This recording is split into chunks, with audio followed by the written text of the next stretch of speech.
Hi, I'm Fatima Tuz Zahra. I'm one of the Hematology and Oncology Fellows at Moffitt. I'm very excited to be here at ASH 2025.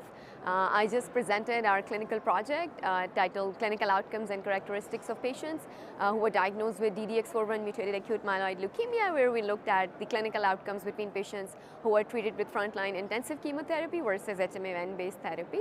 And this was an exciting topic for us because we wanted to look at this particular cohort of patients who have this germline predisposition to AML for most part, and wanted to see if less intensive approaches like HMA-based therapy can yield equally good responses like intensive approaches using intensive chemotherapy. And we actually found that comparable outcomes were seen in terms of their median overall survival and relapse-free survival among patients who were treated with intensive chemotherapy versus those who were treated with HMA-based therapy. The major predictor of improved survival was actually allogeneic stem cell transplantation in these patients. That highlights the role of transplant, which is important in this AML subgroup. However, just being treated with frontline intensive chemo or HMA-based did not truly affect patient survival.